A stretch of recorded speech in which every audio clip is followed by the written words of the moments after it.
आवा दुल्हन।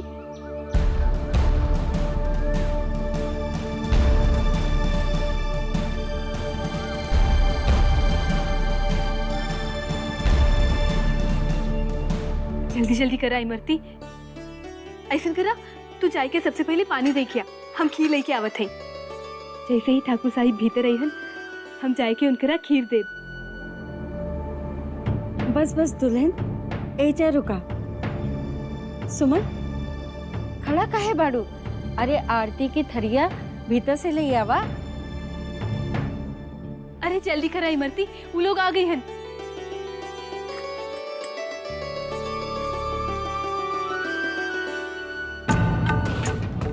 ये कुल कहा भौजी? खीर सुमन, वो हम। अरे खीर बाद में खियाई है, पहले आरती के थरिया तैयार करो। आरती के थरिया काहे? ओहो, अरे हाँ, आज हमनी के साथे एगो खास मेहमान आइल बा। अच्छा, के बा वो खास मेहमान? अरे कुल एजा पूछ लेबू कि आरती के थरिया तैयार करके चलबो करबू। चलो, तारा खुदे पता चल जाए कि वो खास मेहमान के बा। और ये खीर बाद में खियाइए भौजी। इमरती, भौजी के आरती के थरिया दो।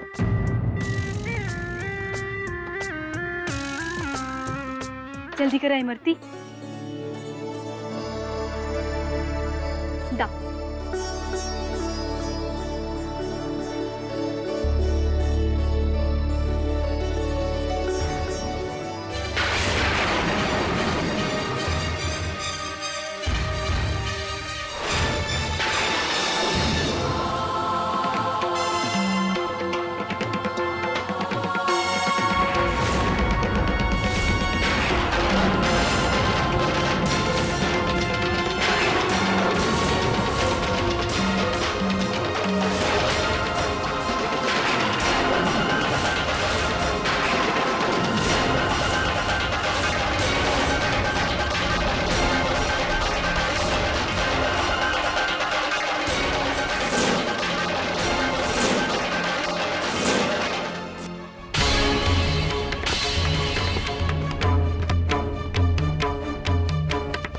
इमरती, एकरा के भीतर ले जावा।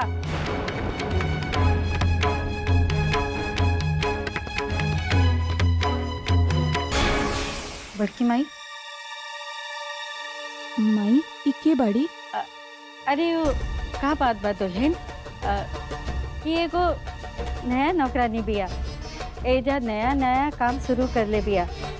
तोरा आरती उतारे खातिर आयल रहल, बाकी बेहोश हो गई। पर तू चिंता जिन करा। सुमन, आरती की थाली लावा और विधि करा। हाँ माई।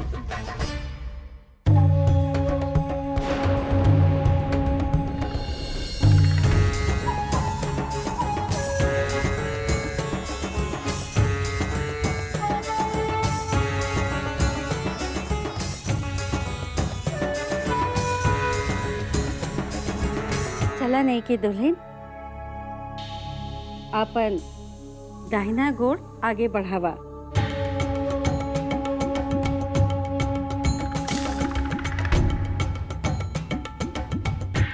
निर्भय, तू हमार साथे चंदा के बोला, हमार अर्धांगिनी अपन दाया गोड़ आगे बढ़ा के घर में प्रवेश करा और ये गोड़ कबहू घर से बाहर न निकलिया। ठीक बा माई। हमारा अर्धांगिनी अपन शुभ दाहिना गोड़ आगे बढ़ा के गृह प्रवेश करा। अब फिर ही गोड़ के घर से बाहर मत निकलिया, वो अशुभ होला। चले सुमन, पहले आरती करा।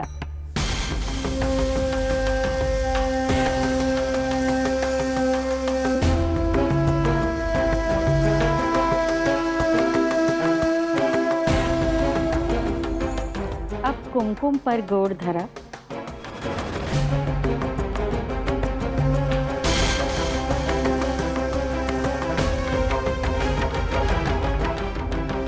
अब चावल पर गोड़ धरा।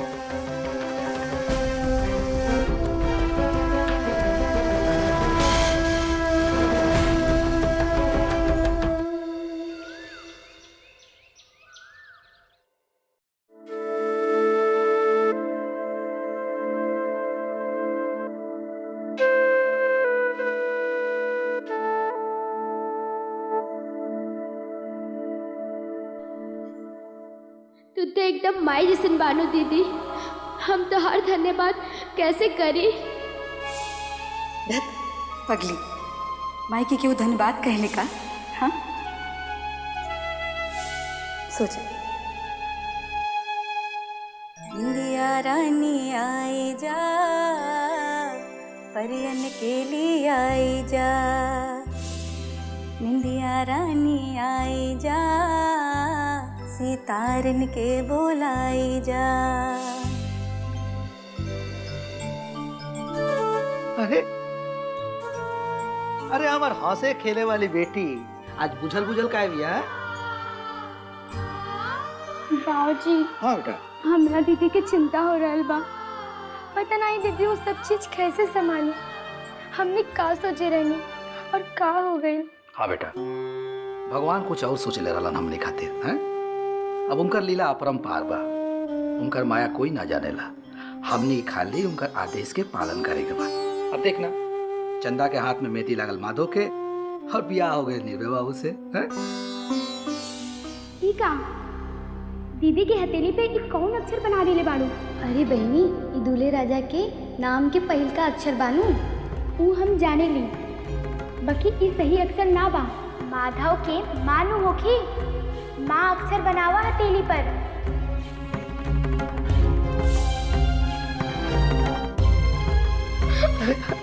अरे अरे ना, अरे ना बेटा, अरे अरे ना बेटा, ना बेटा, अरे ना बेटा, ना बेटा। हम और तेरी दीदिया तोरा खातिर त्याग कहीं जा। हाँ, तोरा बहुत आगे बढ़े के बा। अपन दीदिया के त्याग के खाली मत जाए दिया। खूब पढ़िए, खूब लिखिए हैं। तोरा के अपन दीदिया के सपना पूरा करेगा बा। हैं? अपन दीदिया के बारे में चिंता मत कर बेटा। अब वो खूब खुश भी है। होकर जिंदगी अब संवर गई बा, बुझाइल लो हैं? हाँ।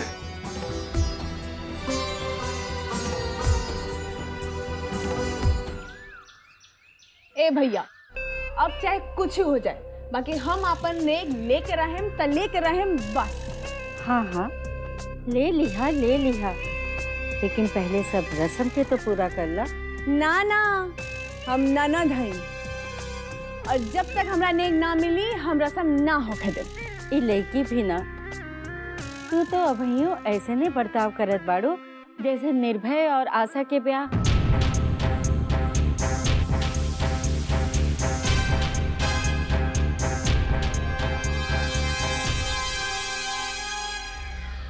चला चला भैया, हमरा के नेक दा। बोल, का चाहिए तोरा? सब भुला गईला तनी। रस्म के मुताबिक इन्हें भाई ना भजाई देवेली। नईकी भौजी, नईकी भौजी हमरा के का दी है? इनका झांपी में का आइल बा? अरे ये तहार भजाई बाड़ी, तू खुदे कुछ देख के मांगला। और यहाँ नहीं की दुल्हन, ये जौन मांगे वो तोहरा के देवे के पड़ी। तो इनकार न करबू, बुझाई? हमने यहाँ ननद जौन मांगे ली ओकरा के देवे के पड़ेला। नईकी भौजी के झांपी में जौन कुछ आइल बा वो तो सब सस्ते सामान बा। हमनी की मर्यादा से एकदम नीचे।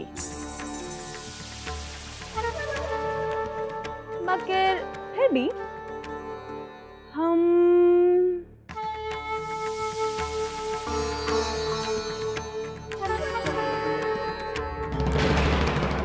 हमरा के एक कंगन देता,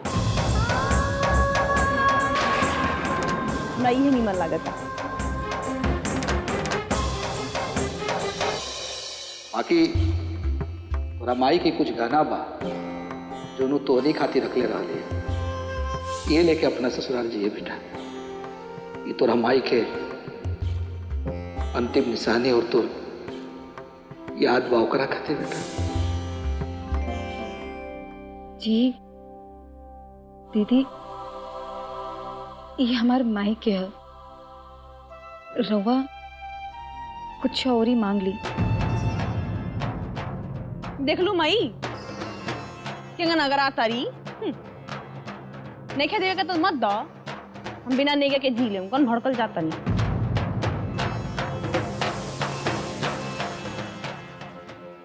अरे ऐसा का खास बात भाई कंगन में दे दा ना, जब इतना जीत करती है तो आखिर तार नाना दिया हम एक से बढ़िया किन के लाते। बाकी नईकी दुल्हन ई कंगन के तो अब ई हवेली में ही रहे के बानो। तारा हाथ में सजे या सुमन के हाथ में, बात तो एक के बात। सुमन अभइयों तकले बच्ची नियोजित करेली तो देता ना ओकरा के ई कंगन।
इमरती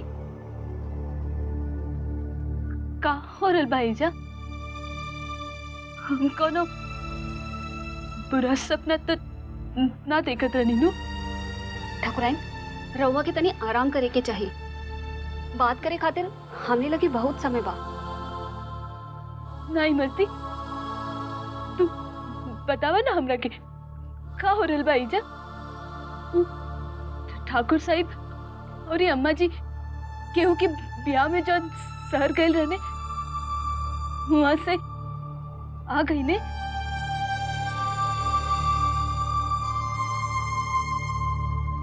इमरती बोला ना इमरती। अरे चुप का है बाड़ू, बोला ना इमरती। इमरती तारा के हमार सौगन पता हमरा के का भई ले जा। हाँ ठाकुराइन, ठाकुर साहिब आपन दूसरा ब्याह करके आयल बने हैं।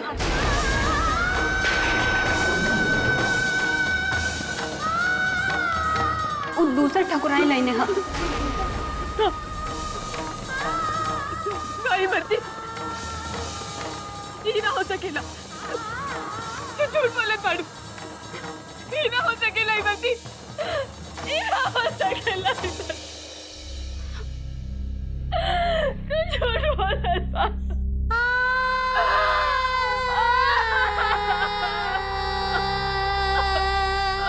ठाकुराइन, रवा शांत हो जाए। धीरे से ठाकुराइन।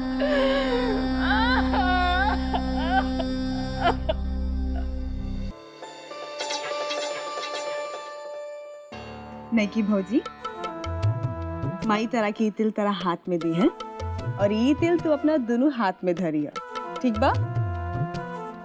माई तू ये तिल भौजी के हाथ में दा और ये हम अपन हाथ नीचे लगा लेता नहीं ताकि तिल हमरा हाथ में गिरे। ठीक बा सुमन।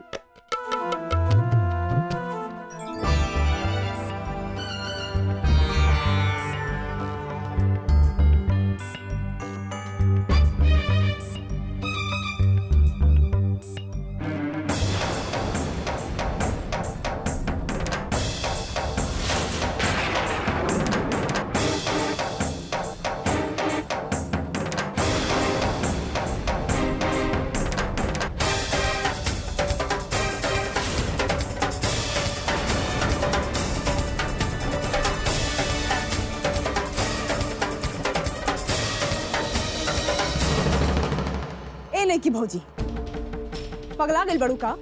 तेरा हाथ से तो तिल के एको दाना नहीं गिरल। हाँ चंदा, ए रस्म के हिसाब से तारा हाथे से कुछ तिल के दाना गिरे के चाहिए। ओकर मतलब ई है कि तू निर्भय के संतान सुख देबू। चला कोनो बात नहीं खे, फिर से एक बेरी करल जाओ। चला सुमन।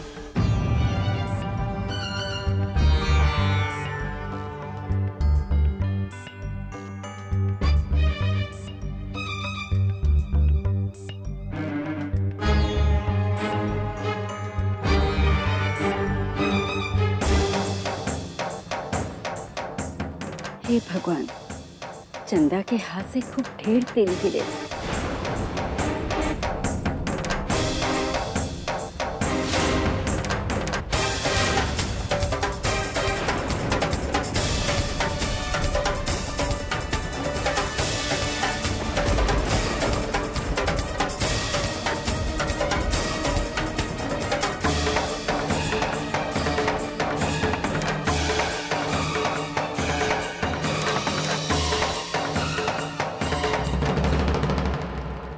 हाय हो दादा, इतना बड़का अपशगुन। वो हम तो खाली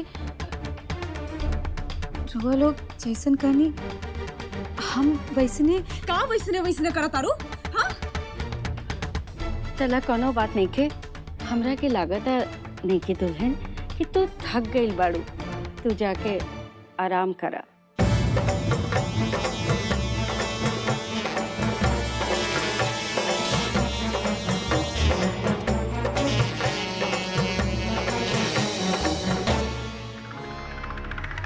माई, ये तो आप सगुन लेके आल बिया हमनी के घरे। हाँ सुमन, हमरा के भी चिंता हो रहल बा। पता न काहे चंदा के हाथे से तिल ना गिरल। ठाकुराइन, अरे ओ ठाकुराइन, अरे कहवा बैठल बाड़ू हो? काहे शोर मचावत बाड़ू? आपन नई की दुल्हन के मुंह दिखाई खाते तैयार कर दा। पूरा गांव में खबर फैल गई बा कि बड़की हवेली में नई दुल्हन आयल बिया। बाकी ऐसे कैसे बात फैल गई? अरे हम तो ये भी सुन ली है कि आशा के गांवों में बात फैल गई बा। और आशा के नैहर में भी बात पता चल गई बा। आशा की नैहर तक बात पहुंच गई? कैसे? तहार नहीं की दुल्हन वो गांव की बाड़ी नू हो सकत चंदा के बाप आपन खुशी में आके सबके सब बात बता देहल होई। तमे गलत बात का बा माई? बात के फैले में तनिको देर ना लागेला। अब बस तू अपना नई की दुल्हन के तैयार होके के कह दो। हमरा ये बात की चिंता हो रहल बा कि यदि दरोगा के पता चल गए कि निर्भय के दूसर ब्याह हो गई बा तो वो चुप्पे ना बैठी। नहीं की दुल्हे, तोरा के आज हमार कमरा में सुते के हुई। ई हमनी के यहाँ के परंपरा बा, बुझाई?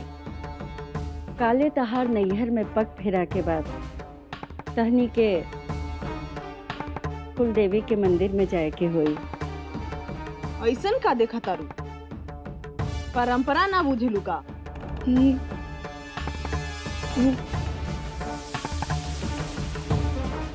ऐसन बात नहीं खे, माने कि हम। अरे हम का? जी नहीं, ओ हम असल में आशा दीदी के खोजत बानी।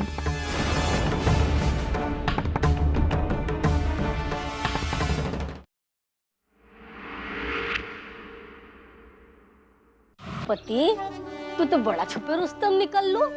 ना नेवता ना पुछार, आपन बेटा के दूसरो बियाह को ले लू।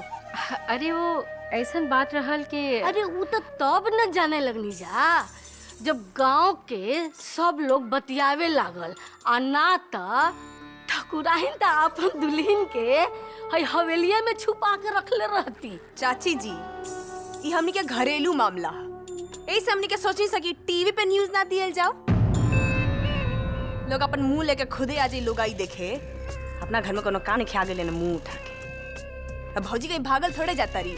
ना तो जा बैठ के अगो रहा। अरे बुरा काहे माना तो सुमन, हमनी के कोनो दुश्मन थोड़े हन, तू लोग के शुभचिंतक नु हई। यही से तो दुल्हन के आशीर्वाद देवे खातिर चले नहीं आज। वैसे कहवा बाड़ी तोहार नईकी भौजी, बहुत मन होता ओकरा देखे का। नहीं की दुल्हन, ए नहीं की दुल्हन।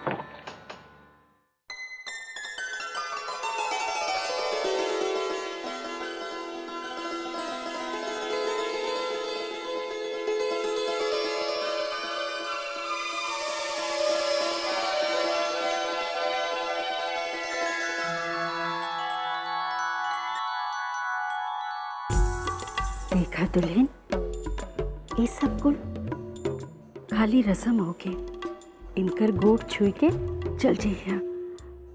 कुछ पूछे ये लोगन तो खाली हाँ हो में जवाब दे दिया, समझ गई लो।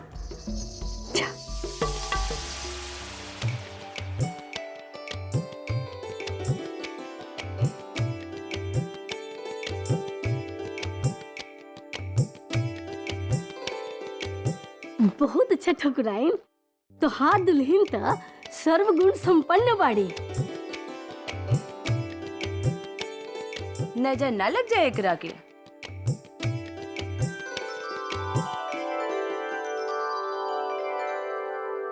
खुश रहो बेटा, खुश रह। नहीं के दुल्हन, जाके आराम करा, रात भर जागत रह लू ना, जा।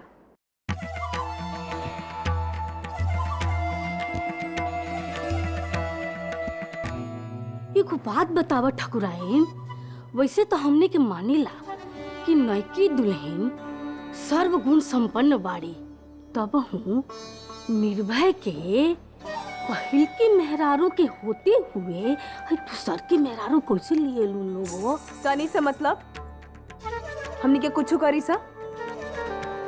तनी के तो नहीं मालूम नहीं कि भैया के बिया कैसन हालात में भइल रहा, त चुप रहा। वैसे हमनियों के कोनो शौक नहीं के भैया के दू का बिया करवावे के।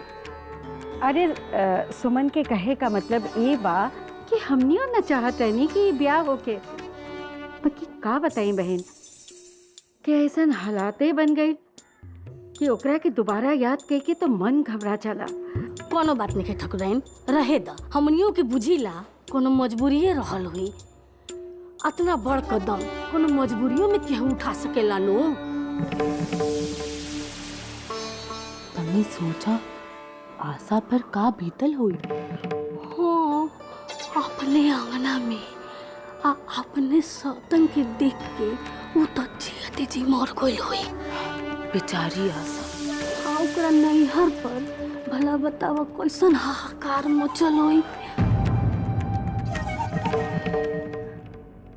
इतनी सी रहल आशा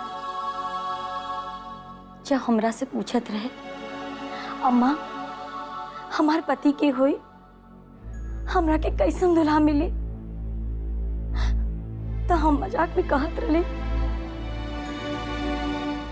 जैसन भगवान कृष्ण मीरा के मिलना, वैसे ही हमार बबनी के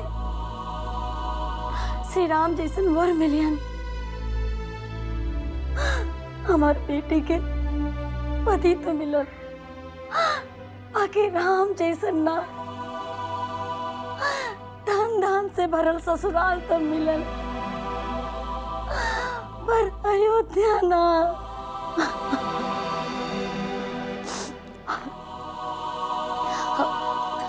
रवा सुनी ना, रवा के का लागत बा? हमनी के अपन आशा के वहां से बुला लेवे के चाहे। काशी कदम हम पहले उठोले रहते, तो आज हमारा आशा बेटी के जिंदगी बर्बाद ना हो। बाकी तो हम ये कदम उठौती तो कैसे?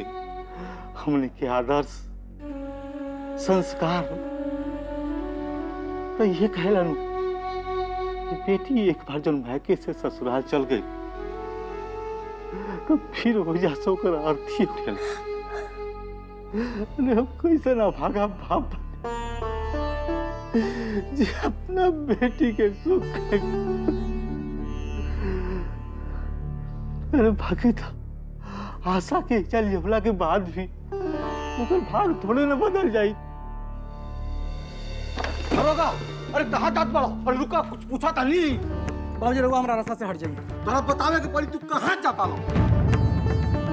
पूरे करे जाता नहीं, जो हमरा बहुत पहले करे का चाहत लगा। बस रहुआ लोग के जज्बात की वजह से उन निर्भय के आज ले माफ कइले बनी, लेकिन अब ना माफ करे ममुरा के। जज्बात की वजह से उन निर्भय के आज ले माफ कइले बनी, लेकिन अब ना माफ करे ममुरा के। अरे वो कोनो राम के अवतार ना, रावण के अवतार है, रावण के राक्षस हो जगह चंगुल में हमार दीदिया फंस गई बिया। आज जाता नहीं हम, वो निर्भय का सबक सिखा कर जान से मार दे मोकरा के और दीदिया का याद करके लिया। चुप रहा, ऐसा बात मुंह से मत निकाला। अरे तोहार बहन क्या सब कुछ उजड़ गल बा। अब अपन जीजा जी के मार के ओकर सिंदूर भी छीन ले बेटा। बोला सिंदूर? अरे कौना बात के सिंदूर माई? तारा का लगा था माई? उस सिंदूर के कोनो अर्थ बा? अरे जेकरा नाम के सिंदूर दू गो औरत अपने मांग में भरे ले ओकर कोनो अर्थ ना होला। और उस सिंदूर के तू दुहाई देता रू। का हो गइल बा तारा लोग के? तू ठीक कर बड़ा बेटा। अरे हम तो बुढ़ा गए, अब जाऊं तोहरा ठीक लागे ना उहे कर। अरे का कहता नहीं जी? तरुका रुका। हम कहते रुक जा। देखा बेटा, तारा के हमार सौगन बा जे घर के बाहर कदम निकलना तो। देखा बेटा, ऐसे गुस्सा में अपन बहन के घरे मत जाइए बेटा, मत जाइए। बस यही खाली दीदिया की हालत बटे। आज लोग दोनों आदमी चाहता नहीं लोग कि दीदिया उन नर्क में सरो। ये संस्कार के वजह से दीदिया के आज ही हालत बा।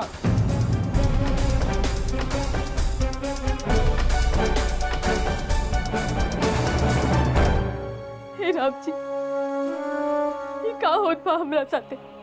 हम का सोच ले रहनी और ये का हो गई? हम तो अपन गिरस्ती बचावे खातिर सब कुछ करी, ताकि हमरा के मालूम न रहा कि ओकर ऐसे नतीजा।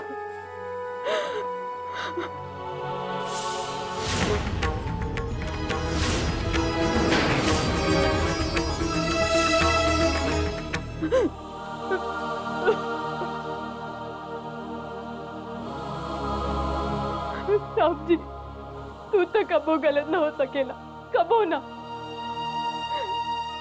हमार राम जी, हमार पति परमेश्वर जौन कइले ओकरा हम कैसे गलत कही?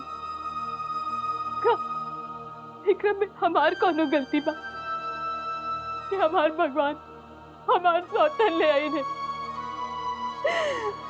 कि हमार किस्मते में ही है लिखल बा। पूजा ठाकुर साहिब सीता मैया के मूर्ति हटेले रहले, उदार संकेत नुराल कि ठाकुर साहिब अपना जिंदगी में से हमरा के ऐसे ही हटा दी। हमें न समझ पाई नहीं।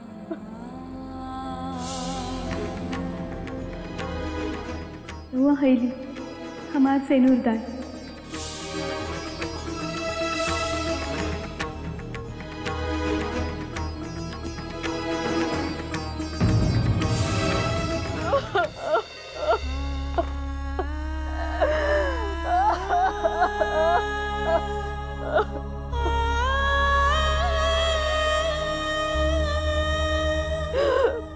भगवान, आज तक ले जॉन सेनूर हमार मांग में सजत रहा, वो आज के औरी के मांग सजाई।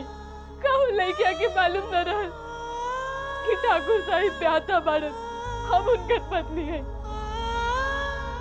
वो ऐसे काहे कइले भगवान हमरा साथे? ऐसे काहे कइले? बोला राम जी, बोला बोला ना राम जी।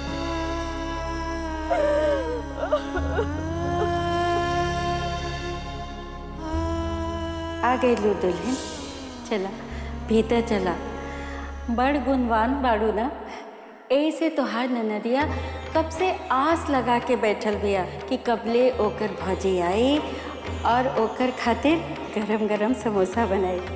चला भीतर चला।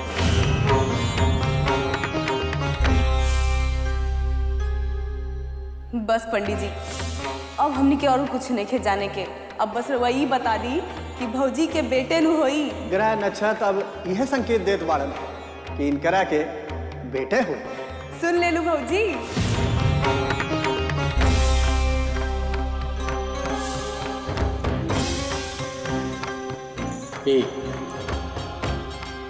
देखो न, जैसे सीता मैया राम जी के साथ खड़ा बाड़ी, बस वैसे ही तो जीवन भर हमारे साथ नहीं भैया।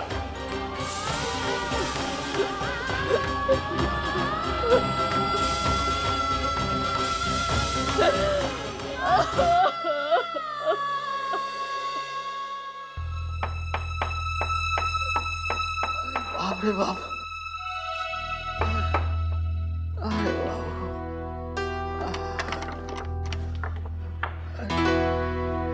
का भेल बाबूजी? आज ऐसे दरवाजा काहे बंद कर बाड़ा? वो कहीं बाबूजी? हाँ? तू रोत बड़ा? अरे ना, अब कैसे बताए तोरा के हम का बात बेटा की जब से चंदा ससुराल गई भी है ना, से हमार मिजाज सही रहत नहीं है। रो रो के बुरा हाल हो गई बा। अब गांव जवार के लोग देखी तो कही कि देखा ही बुढ़ा गई बा, लेकिन जैसे रोआ था ऐसे केवाड़ी भर करके रोते थे। और तोरा माई से दुख बांटत रही बेटा। बाबूजी चला बैठा। अरे बताइए बेटा। बाबूजी हमरा के भी दीदी के बहुत याद आ रहा बा। दीदी हमरा लिए माई जैसन रहली, हमार सखी जैसन रहली, हमार जिंदगी के हिम्मत रहली। दीदी हमरा के सिखौली बिया कि कबो कौनो आदमी के कौनो भी हालत में अपन आस ना छोड़े के चाहिए। अरे ये क्या बेटा, हमरा के चुप करो ते खुद रोए लग जाए। ना ना बाबू रो मत, हमने के दोनों आदमी जल्दी ही चंदा के पास चल जाए। ना ना रो बेटा, ना रो बाबू।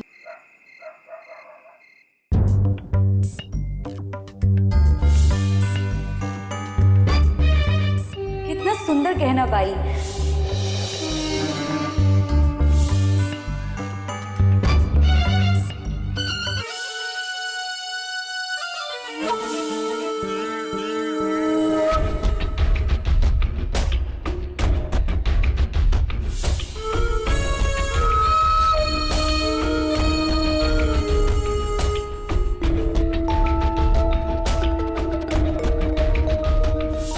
आखिरकार हम जन मेहनत कैनी, अब ओकर फल के टाइम आ गइल बा। बहुत मेहनत के बाद आज चंदा हमार हो जाई। अब कोनो बाधा नहीं के। ब्याह के पवित्र बंधन में बंधला के बाद की रोकी हमरा के। निर्भय, ए निर्भय, हाँ माई। कहवा गुम बाड़ा? हम कब से आवाज लगावत बानी। का बात बा माई? कुछ चाहिए का? हम एगो जरूरी काम से आयल बानी। वैसे तो तोहार ब्याह के बाद आज पहली रात बा, बाकी हमने यहाँ के परंपरा बा कि जब तक ले दूल्हा दुल्हन कुल देवी के मंदिर में जाके दर्शन न कर ले, तब तक ले दोनों जना के अलग अलग कमरे में सोते के चाहिए।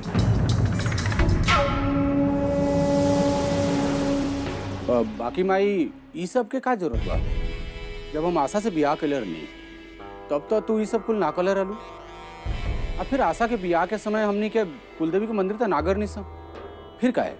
ओ बेरी कुलदेवी के मंदिर न गईला तो देख लेला ना आशा के साथे का भइल। ओ हमने के वारिस न दे पैनी ना, ए बेरी फिर वही गलती करे के चाहत पड़ा। हाँ, ए बेरी हम आपन वारिस के साथे कौनो खतरा ना उठाए, बुझाइल?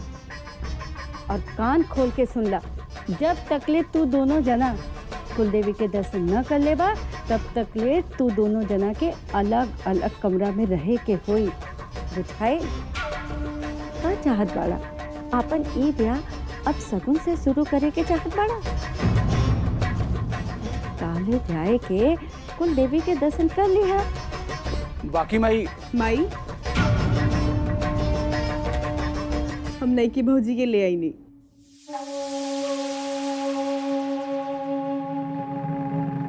का भइल?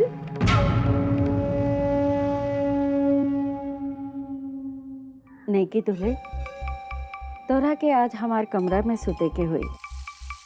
ई हमनी के यहाँ के परंपरा बा, बुझाई। काले तहनी के कुल देवी के मंदिर में जाए के हुई। ऐसे भकोसी खानी का ताकतारू, परंपरा ना बुझला का तारा? जी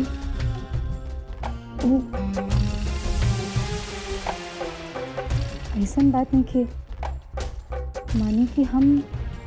अरे हम का जी माई ओ, हम असल में आशा दीदी के खोजत बानी। कहवा बाड़ी आशा दीदी? हम अभी तक ले उनकरा से ना मिलनी है। हे भगवान, आशा दीदी ना हो गई कोनो देवी मैया हो गई। जब तक ले उनकर दर्शन ना करी है नईकी भौजी से कोने कामे ना हो। अरे कहनी अनु कि आशा भौजी अपने को सहेली के घरे गई बड़ी वो काम खाते, तो काल आ जाइए, ठीक बा? आशा दीदी जी, और ये माधव के माई अपना निकम्मा, उन निकम्मा के संगे उनकर माइयो कहीं चल गई। हमरा के तो घनश्याम बतैलस कि गायत्री बहन अपन बीमार पति के लेके माधव के संगे चल गए बिया। हमरा के तो भरोसा नहीं के हो क्यों ऐसे माधव का साथ देत बानी। अरे जब ओकरा के पता रहल कि ओकर बेटा ब्याह के मंडप से भाग जाए तो ओकरा के हमनी के बतावे के ना चाहत रहल।